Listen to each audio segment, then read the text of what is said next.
It's time to make a deal. I'm going to tell you why people are mad at Pete Buttigieg, and in exchange, you're not going to get mad at me.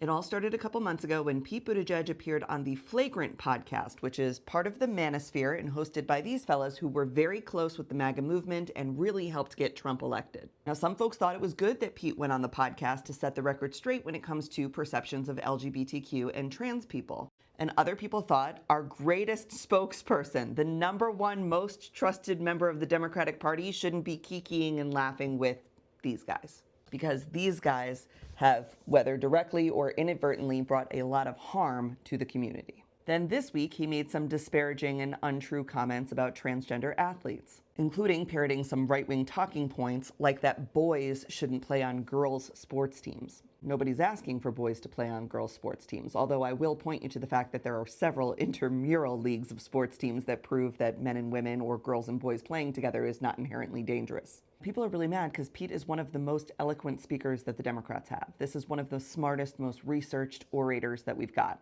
So for him to say something like most reasonable people would recognize that there are issues with trans athletes competing in women's sports is really ignorant, because the research shows that trans athletes do not have a natural advantage over biological female athletes. Leah Thompson came in 5th place. She was beat by 4 other biological women, and she's the trans athlete that everybody points to as like ruining women's sports or being dangerous. We've had trans athletes competing in women's categories in the Olympics for years, and they've never won a gold medal, or silver, or bronze. He complains that Washington is trying to use trans athletes as a political pawn while also kind of using trans athletes as a political pawn.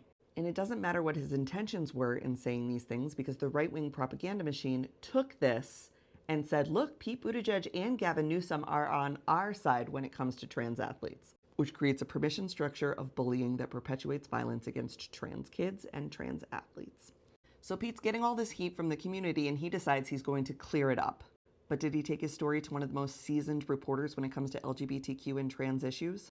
No.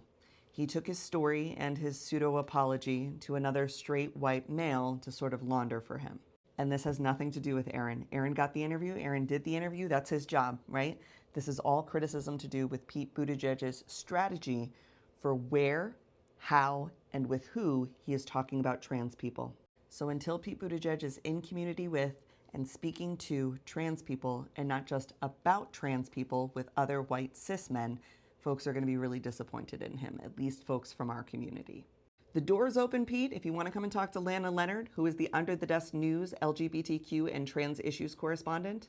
Pete is still one of our best, and we know he can do better, and that's why people are disappointed.